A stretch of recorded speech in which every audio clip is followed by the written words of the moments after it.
DSP ముందుగాల న్యాయస్థానం వకాల్తా పుచ్చుకొని న్యాయస్థానం కంటే ముందు ఏం జరిగిందనేది ఆయనే తీర్పిచ్చిన తర్వాత ఈ కేసు గట్టు చేసుకోవాలి. ఆయన కేసు కట్టి విచారణ చేసి సంబంధించిన సాక్ష్యాలను కోర్టుకు సమర్పించాలి. ఆయన పరిధి గంత వరకే. అది దాటి ప్రవర్తిస్తున్నాడంటే దాని వెనకాల ఏం జరుగుతూ ఉందో స్పష్టంగా అర్థమవుతూనే ఉంది.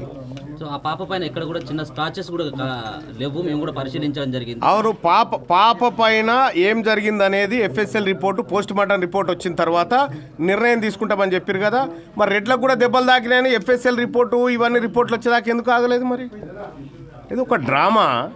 అంటే పోలీసులు క్లియర్గా మీకు ఒక బయట రిలీజ్ చేయమంటే చేస్తా. ఆ దాడిలో పోలీసు వాళ్ళు కూడా ఉన్నారు. నాకు ఎక్స్క్లూజివ్ వీడియో వచ్చింది. ఆ దాడిలో ఆ మహిళకు దాడి జరుగుతున్నటువంటి సందర్భంలో పోలీసులు కూడా అక్కడ ఉన్నారు. 2 పోలీసులు ఆ లోపల కొబ్బరికాయల రూమ్లో జ్వరబడ్డటువంటి సందర్భంలో వాళ్ళు ఉన్నారు. వాళ్ళకు సంబంధించినటువంటి వీడియో కూడా ఇగో నా దగ్గరకు వచ్చింది. ఈ 4 నిమిషాల వీడియో దాంట్లో ఉన్నారు క్లియర్గా. పోలీసులు తమ తప్పును కప్పిపుచ్చుకోవడానికి ఘటనా స్థలంలో పోలీసులు ఉన్న తర్వాత కూడా దాడి జరిగింది. ఎక్కడ పోలీసు వ్యవస్థ మీదకి వస్తుందో అనేటువంటి ఉద్దేశంతో పోలీసులు తప్పించుకోవడానికి ప్రయత్నం చేస్తూ ఉన్నారు. హత్యా నేరం కేసుల్లో రెడ్లనే కాదా పోలీసులను కూడా పెట్టాలని చెప్తున్నాం. అసలు ఆ పాపే లేదు అక్కడ, ఆమెతో పాటు తల్లితో పాటు అన్నటువంటి సిగ్గుందా ఏమన్నా చెప్పడానికి? ఇందులో లేదా? ఆ పాప లేదా? అదే పోలీస్ ఆఫీసర్ చెప్తా ఉన్నాడు. అదే పోలీస్ ఆఫీసర్ చెప్తా ఉన్నాడు కదా. ఇగో ఈ పాపను ఎత్తుకొని ఉన్నది ఎవరు? అంటే స్పష్టంగా డిజైన్ చేసుకున్నారు, తప్పిస్తేందుకు స్పష్టంగా డిజైన్ చేసుకున్నారు అనేది అర్థమవుతుంది. ఇక్కడ అంటే దోషులు పోలీసులే అన్నట్టు. ఇగో ఈమె ఎత్తుకుంది, ఆ పాపనే, ఈ పాపనే ఆమె ఎత్తుకుంది. అంటే ఇగో ఇంత క్లియర్గా పాపను ఎత్తుకున్న వీడియో కనిపిస్తూ ఉంటే అక్కడ పాపనే లేదని చెప్పడం అంటే ఇంకా అది దుర్మార్గమైనటువంటి విషయం.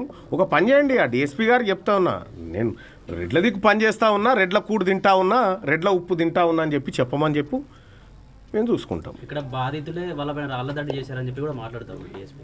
అంటే నేనేమంటున్నా, బాధితులు అని చెప్తా ఉన్నారు. ఇక్కడ ఈ 3 రజక కుటుంబానికి చెందినటువంటి మహిళలు 8 మంది రెడ్లను కొట్టిరని చెప్తా ఉన్నారు.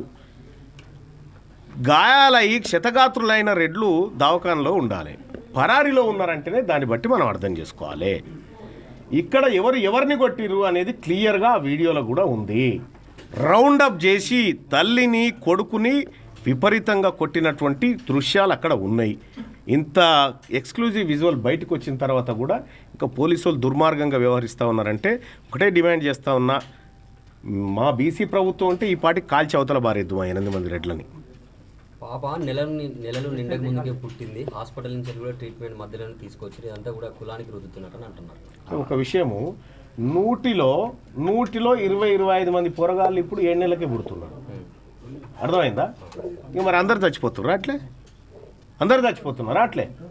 అంటే నేను ఒకటి ఏం చెప్తున్నా అంటే, నువ్వు తప్పించుకోవడానికి కారణాలు వెతుకుతా ఉన్నావు కానీ అసలైనటువంటి దోషులను పట్టి సమాజం ముందు చట్టం ముందు నిలబెడదామనేటువంటి ఉద్దేశం పోలీసు వాళ్ళకి లేనప్పుడు ఇటువంటి చిల్లర కూతలు కూస్తూనే ఉంటారు.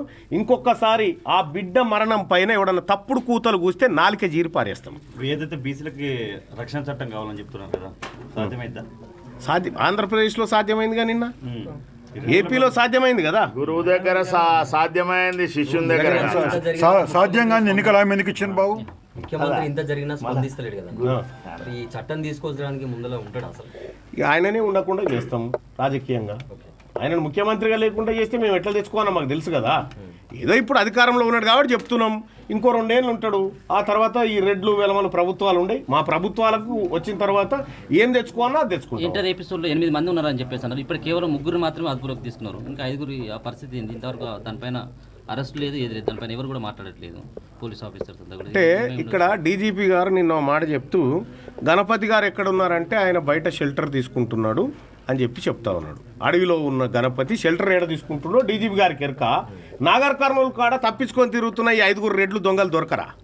అంటే వీళ్ళు నిర్లక్ష్యం కాదు, వీళ్ళు వాంటెడ్గా వీళ్ళని పక్కకు పెడతా ఉన్నారు. అబూజ్మడ్ అడవుల్లో, ఛత్తీస్గఢ్ అడవుల్లో దాక్కున్నటువంటి మావోయిస్టు ఏ చెట్టు కింద, రాయి చెట్టు కిందనా, ఏప చెట్టు కిందనా అనేది వీళ్ళకి ఎరక. ఈ దొంగలు ఈ 5 రెడ్లు ఏడ దాచుకున్నారో వీళ్ళకి తెలియకుంటుంటుందా? కాబట్టి ఏమంటున్నంటే ఇందులో పోలీసు నిర్లక్ష్యం స్పష్టంగా ఉంది. సంబంధిత పోలీసులను డిఎస్పీని సిఐని ఇద్దరిని సస్పెండ్ చేయాలి.